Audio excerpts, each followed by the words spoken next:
Hello again. This is day 8 of the daily vlog. Do you know what that means? That means I started last week on Monday.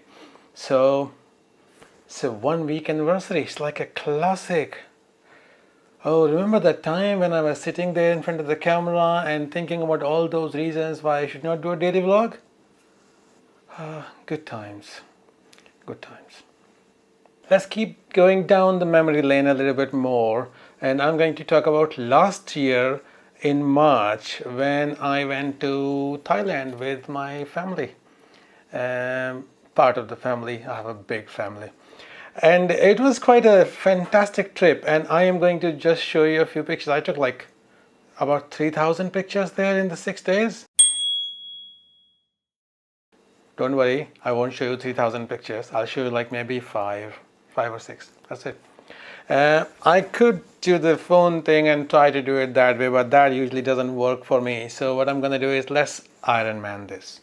Okay, so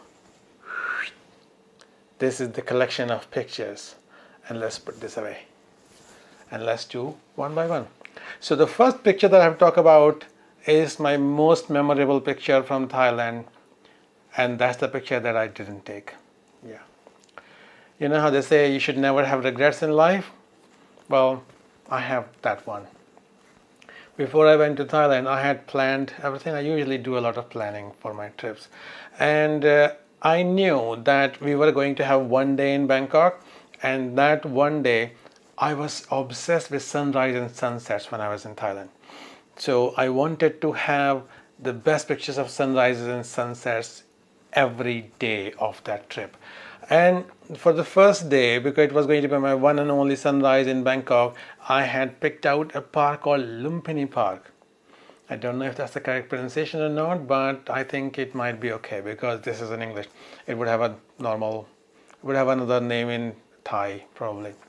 So Lumpini Park is a great park inside the city. People go there for like walking, running, jogging kind of things. It has a lake inside as well, and it's got the best view of the sunrise, which is why I picked it for my first sunrise in Thailand. But unfortunately, I slept through it. I went to bed like 4 o'clock in the morning because of, the kids. We like to party, so we were still hanging out, dancing and everything until about 4 o'clock. So I went to bed about 4 o'clock to get up at 5. So I set like 3-4 alarms. None of that worked. And the worst thing was that my nephew Sagar and his friend Harsha, they both went and they took some great pictures. So my pick of the park was right. It was the spot to be. But I was not there, so I have to wonder, would I have taken more legendary pictures if I had been there? Probably. So that's the regret I'm going to have. Well, not until my dying breath, no. I'm going to have the regret only until the next time I go to Thailand, and I am going to go at some point and take that picture. So let's put that out of our mind for the time being, and let's start looking at the pictures that I did manage to take. So as I said, sunrises and sunsets, and this one is the sunset on Kata Beach. So our hotel was very near Kata Beach, and we went there a few times. It was walking distance. And this was so amazing, the sunset. Even without the sunset, it was really, really pretty. And I just went crazy. I took so many pictures of this sunset. And the photo that you see on my title, on the thumbnail for this vlog, that is a picture of that beach, that sunset. Okay, so next is this is the sunrise from, let me get this right, Prom Thep Cape. This is the name of the place. It's like a little mountain hill, something like that. And you can walk up to it. There's a road that goes right to the top, and then you can take picture of everything but the sunrise. And I remember it was so funny. I was running around all of that to find a place where I could get a good picture of a sunrise without any buildings or without any huge trees and electric poles in the way. No, didn't work. But this is a picture which I took while I was running about and looking at things and thinking, wow, this looks so great as well. This looks so good as well.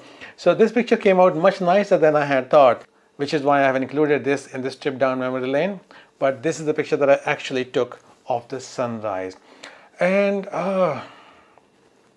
after running around a lot, I found somebody's house there, and in the front yard there was a big boulder.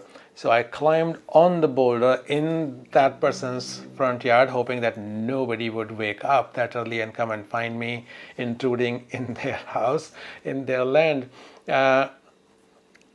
And this turned out to be a nice picture other than the electric lines. So, well, okay. And then I won't go into too many, but this one is of all the family and with the sunset, so I'm quite proud of that one. I think it looks really nice. No story behind that, I just love that picture.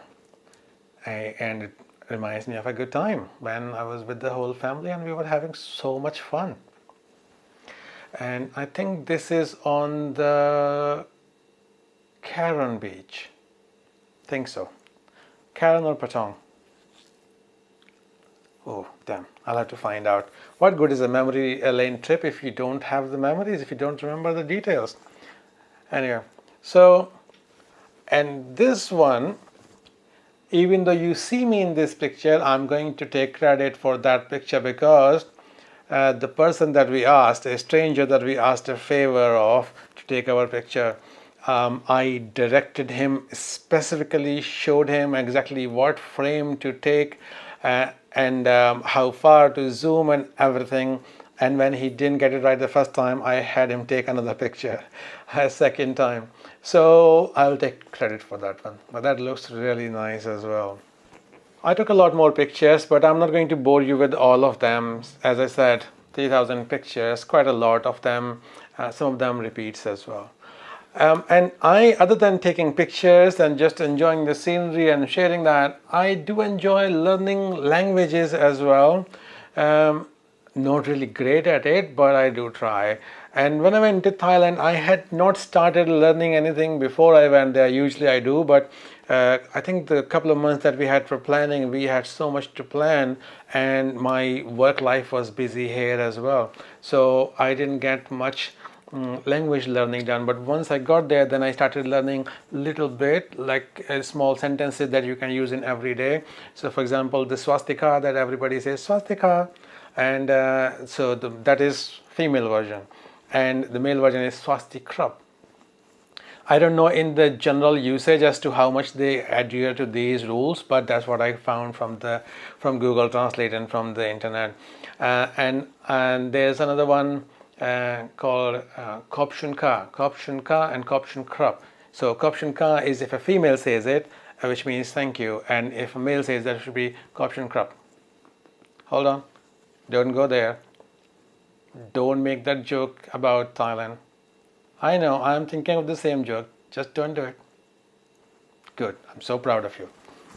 So I realized that even though I was using the language, I was saying that, oh, kapshan krap, but I was doing it like, like you do in English. Thanks, thank you, bye, like that. But that doesn't work. I didn't get much response from the local people in shops, or when I'm talking to other people, like auto driver, tuk-tuk driver, or shopkeepers and all. So then I started watching them and tried to exactly imitate them, not just the language, but the expression. And funny enough, I found that if I say kapshan krap, nobody even pays attention. But if you say kapshan krap, yeah, just like that in a sing-song voice, then I got immediate response every single time. Even if that person is like, counting the money or doing some sales, ringing the sale or anything, they will still pick it up, and I would get either a sweet smile or a response.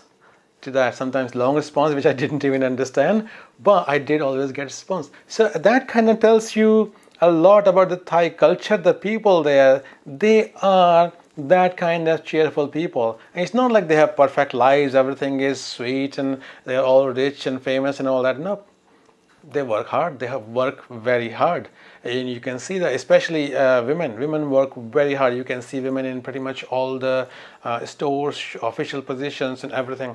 And even though they do work hard, even though they have the normal life that any middle class community would have, they are really cheerful people, and they are really helpful and nice and sweet. So a language does give you an insight into the culture, into the nature of the people. And I was quite happy once I found that. Then I started using a few more words, and that helped me get more response. And if you use a couple of words, even if you get them wrong, people are very forgiving and they still like you for trying. So that's my tip. If you travel, learn a few words of the local language and then try them whenever you can. But watch out for that expression thing. I think that's quite long enough for today. I'll keep going on about Thailand because I really loved the place. But let's wrap it up for today here, and then I'll pick this topic up again at some other time. Thank you for watching, and please subscribe if you enjoy the videos, and I'll see you tomorrow. Bye.